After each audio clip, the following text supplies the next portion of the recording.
C'est jusqu'en 2014 que j'ai commencé à voir les signes. Pas des saignements. J'ai fait le traitement à l'indigène, mais à chaque fois ça revenait. Et je suis allée voir mon gynéco. Il a prévu faire un test, quoi. Et j'ai amené ça au labo. C'est après le résultat du labo que j'ai su que c'était le cancer du col de l'utérus. C'est l'examen anatomopathologique qui a permis à cette dame de savoir qu'elle souffre du cancer du col de l'utérus, le deuxième cancer de la femme après celui du sein. En Côte d'Ivoire, cet examen ne se fait que dans les 2 seuls services d'anatomie pathologique des CHU de Treichville et de Cocody. Il y a plusieurs moyens de diagnostic. Vous avez l'imagerie, c'est-à-dire le scanner IRM, mais le diagnostic pour permettre le traitement, c'est l'anatomie pathologique. C'est-à-dire c'est l'examen au microscope qui va permettre de dire voici la cellule qui est en train de se cancériser. Et ça, c'est un élément important, puisque sachant cela, on a aujourd'hui des médicaments qui sont orientés, qui sont dirigés sur la cellule qui se cancérise.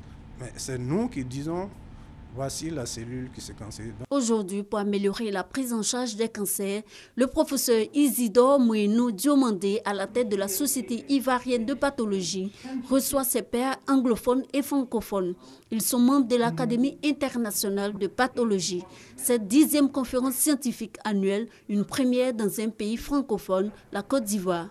L'objectif, c'est de favoriser l'intégration, la formation, les échanges entre les anglophones et les francophones, ce qui va nous permettre vraiment d'être plus utiles à nos systèmes de santé. C'est la première fois qu'on tient dans un pays francophone dans le but de créer un réseau entre les pathologies francophones et les pathologies anglophones. Ces pathologistes viennent d'Afrique, du Canada, des États-Unis et de l'Europe. 4 jours d'échanges d'expériences, de partage et d'enseignement sur les cancers de la prostate, du sang, du sein, du col de l'utérus et sur l'urologie. Cancer in itself, it's a very, very huge disease. Le cancer aujourd'hui est un problème de santé publique qui affecte essentiellement les jeunes filles en âge de procréer, essentiellement le cancer du col de l'utérus et ensuite le cancer de la prostate chez les personnes âgées.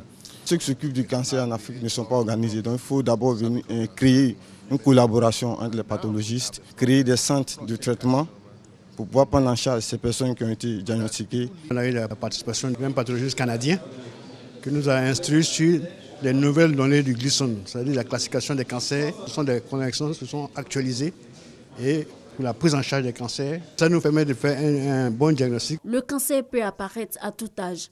Certaines causes sont liées à l'âge ou à l'hérédité. C'est le cas du cancer du sein, de la prostate et du pancréas, entre autres. D'autres sont liés au tabac, à l'alcool, au surpoids, à l'alimentation déséquilibrée, à l'exposition aux virus, aux bactéries et aux produits chimiques.